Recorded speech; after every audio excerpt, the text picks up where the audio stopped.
So my journey began 3 years ago. It was December in Moscow. Dark, fresh snow was melting, streets were dirty, and I have just returned from my regular snowboarding trip, and I started feeling depressed. Again, I came to my husband, crying and begging him for help.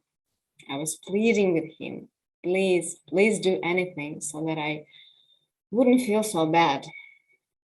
In Russia, I have been working as a journalist and public relations manager, and my job was to write about unique, secluded, authentic destinations and sites in Russia.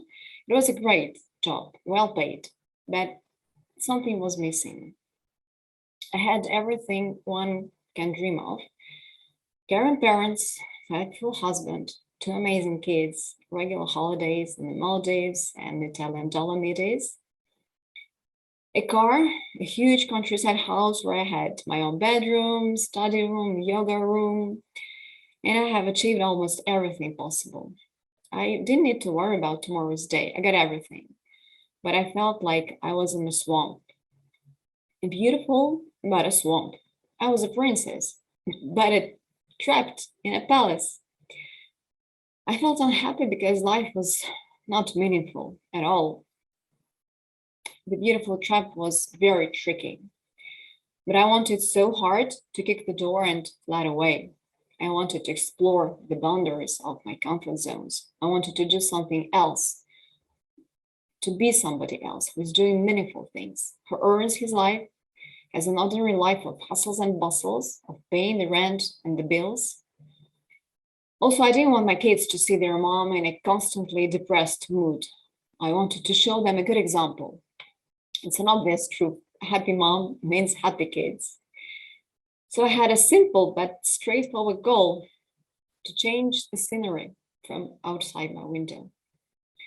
To make it happen, I chose an international student path because it was the only way for my family to move away from Moscow for immigration purposes, and it was the only way for me to drag myself out of the void that I was in for the last years.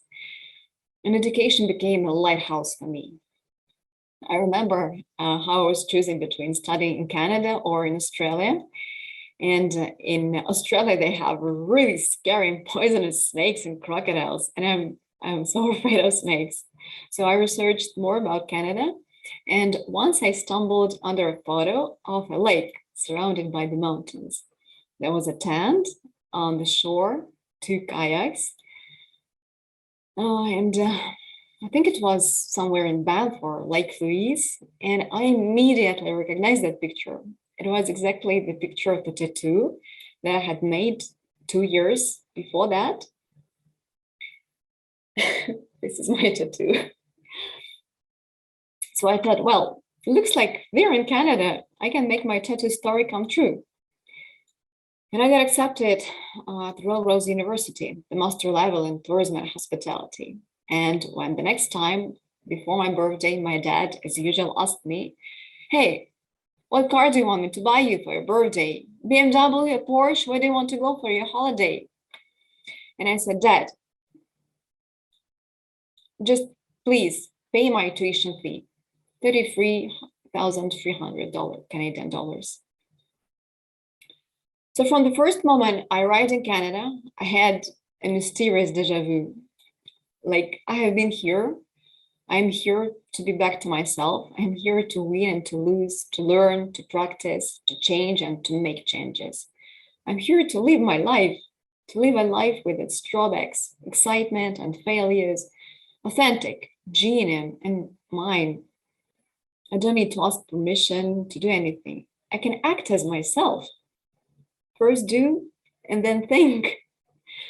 During these 7 months that I'm here, I have experienced many things. Ocean stores, fantastic hiking trails, beautiful marriages by the ocean. I started my first job in Canada as a front desk agent, and it was hard. I have never worked at entry positions. I'm a princess, remember? Princesses don't work. But at last, I felt that I was doing something meaningful. I was helping people, and I was enjoying that. Well, there were more real life experiences here. The death of my roommate from an overdose, a terrible car accident that I witnessed, shootings in Coquitlam just minutes before I passed there. Real life, the one that my parents were carefully protecting me from. Nothing changes by the click of the fingers. Healing and transformation take a long, long time and hard and persistent work. So you want to hear that since I'm here in Canada, everything is perfect and I found myself? Not that easy. I told before that education was my lighthouse, but studies are really hard. My deep anxiety returned. I gained 10 kilos. I was badly overeating. While working on my assignments, I was constantly eating. I was drinking tons of coffee. Nothing helped. I couldn't understand what I was reading. My head was exploding. I wanted to quit the university. And I had to reach student services. I had individual sessions every week, and I was learning how to focus on the assignment requirements rather than proving the instructor that I was the best, the smartest, that I have read more than others. And with student services, I understood where it all came from. It was like I was still trying to prove my dad that I was the smartest, independent, the best. And funny thing that even we are so far from our parents, we can never be separated from them. Their voices in our heads will be still guiding us or putting us down. So with student services, I also learned how to do more with less effort. And the only thing that has helped me during my assignments was setting the timer. I had my 45 minutes slots of intense work and then 15 minutes break. I went outside, I stood on a plank, I stared at the window. But during my work, I was focused on the task, on the requirements. Sometimes it didn't work. I was rushing to my snacks. And in this case, I was just pushing myself out, far away from home, to a sole overnight challenging hike, for example. And I'm so grateful to all the support that I got from the Roll Roads University and from my friends that I made here in Canada, my teammates and my hiking soulmate. With him, we traveled all over Vancouver Island, watched the shooting stars, salmon jumping up the Sook River, and he rescued me from snakes and from my bad days too. So the voice inside cannot be filled in just half a year. I'm still learning how to feel it. I'm still transforming, and I enjoy every moment in this journey. It is never easy, and you should be courageous enough to be prepared for all the consequences of your actions. But the worst is complaining and not taking action. So don't be afraid of changes. Don't be afraid to lose. You better try. Try, do the first step, and then let's see. And I'm so grateful to my husband who said back in days, hey, you don't like something, stop complaining, just take action. And I took action. I left my family, I left my mom, my dad, my kids, my friends, and I'm here.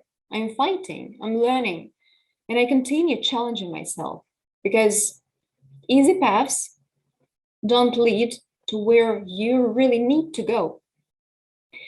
And I would like to end up with a very beautiful quote by American poet Robert Frost. The roads diverged in a wood, and I took the one less traveled by, and that has made all the difference.